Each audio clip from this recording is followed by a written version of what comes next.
so very easy. My name is Laura, and it is time for Block 6, the free block of the month follow along from Quilting Confections called Rainbow Sorbet. And Block 6 is this one. I'll put a link in the description so you can go and download the free pattern. We're going to be using 3 colors in this block.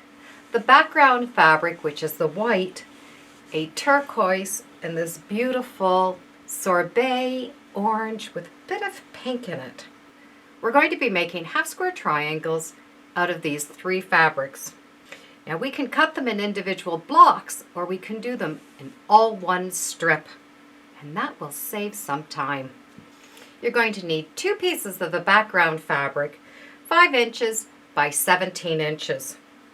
And to match those background fabrics, we need the same size in the turquoise and the sorbet color.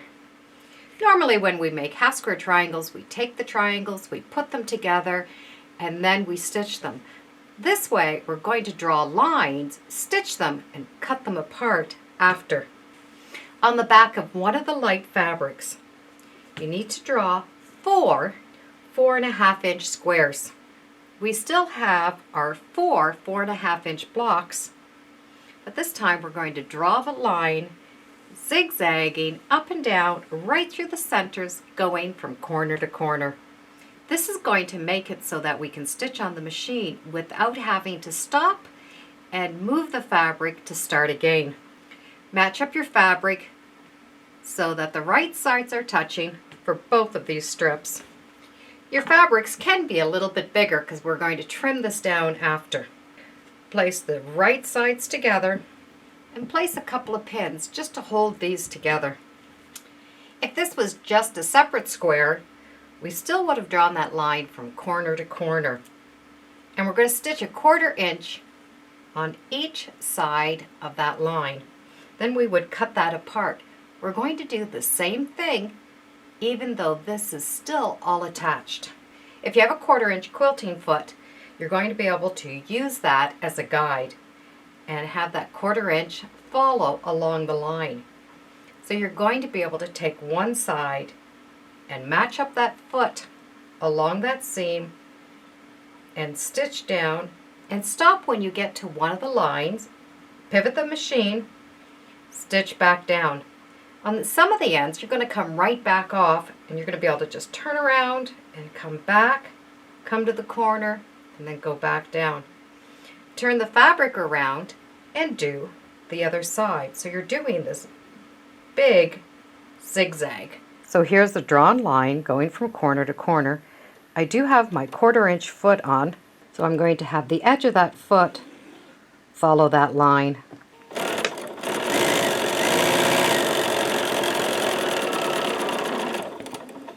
I'm going to be able to stop right there at that line.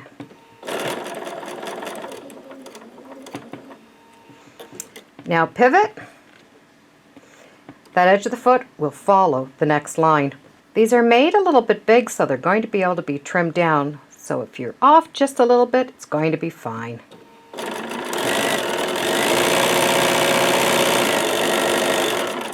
And here's that area I'm going to come off.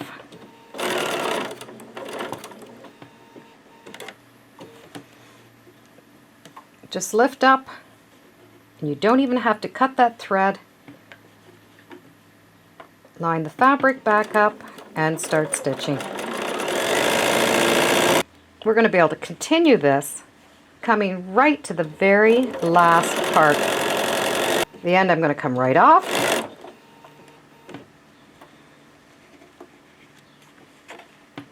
And you're going to be able to go right down the other side now.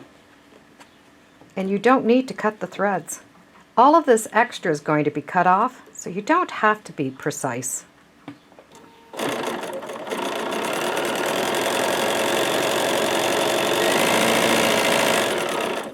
And I'm going to continue stitching down the other side of the line. When I come to the area that I've started, I'm going to be able to come right off. Now I can lift this up and trim the threads. You start in one direction, you come back and finish in the opposite. Once you have the stitching done on each side of the lines, we can remove the pins Just take this and press it flat. Do both the strips the same way. When they're done, we're going to be able to trim them up. I like to do my long sides first, because that can be done in one big piece. Then my second. From here, I'm going to be able to cut all of these pieces apart, and I can just use the lines that are there. Now I have my 4 squares already cut and sewn on the diagonal on both sides. So now they can be cut apart. I have 8 of each of my pieces already sewn together. I have the squares, I just need to trim them up now. The blocks need to be 3.5 inches. There are many different ways to square these up to 3.5 inches. And one is using this Eleanor Burns triangle square up ruler. On it you're going to see some measurements. I need the block to measure up to 3.5 inches. So that's the line I want to locate on the ruler. That line is going to go on top of our stitching line, not the seam allowance, the actual area where we did the stitching. So it won't matter if we're off a little bit here, it will be fine. We just need that 3.5 inch line to line up on the stitching line. Once it's lined up, we can trim off that extra. Once those edges are cut off, when this is pressed open, it's going to be a perfect 3.5 inch square. We can press all of those seams towards the dark side. When the squares are opened up, we'll have 2 little dog ears at the end. Now you can remove those before you press them open or after. I don't mind snipping them off before. That way they're done and out of my way. It's very easy to do with a little pair of scissors. You're going to go from the corner where the thread stops and in a little bit. So you're duplicating this point. Now when you press that block open, you have no dog ears. We now have 8 half square triangles of each color combination. This is all we're going to need for the block.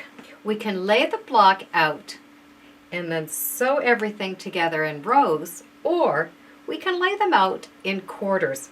Each corner is the same, so we need to build 4 of these units. Sew the 2 stacks together and then sew those stacks together. And to press, we're going to press this block towards the dark, this block towards the sorbet color. And that way when we sew those rows together, those blocks will nestle together. I now can put those 4 corners together. In order to have them matching, a real easy way is if you have all of your pieces in the same direction, just going to take this and rotate it. And as you rotate it, you're always going to end up with those points going in the correct direction. So this sorbet color is coming to the outside. Now we can sew this block together. Block 6 is now done in the rainbow sorbet color selection. If you've been following along, you know I've been doing a second block with scraps. I took one main fabric that had a lot of colors in it, and in this case it was this big floral print, and I've just pulled in little scraps of fabric to make the blocks as we go along. So as I'm finishing a project, if something matches it, I'm throwing it in this box so it'll be ready when I get to my next block. Where their white is the background fabric, my dark is that background fabric. So I've pulled in a green, the light beige color. So I have 8 of each of these blocks. Now I'm going to be able to put that block together. So my pinwheel will have that darker green. For the corner, this will be my dark color. So that's one option that I can have. Another option would be using the lighter ones for the center. If this is the dark, I'm going to use the light. I'm going to continue the theme where their background is light, mine is the dark. It's the same placement, I've just changed up the color selection. So for my scrappy version, I'm going to have the blade in this light color.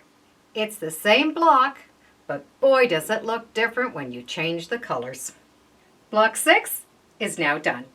I'll put a link in the description so you can follow along. Thank you for joining me today on Sew Very Easy. Feel free to subscribe, and as always, come on back. Let's see what we're sewing next time in the sewing room. Bye for now.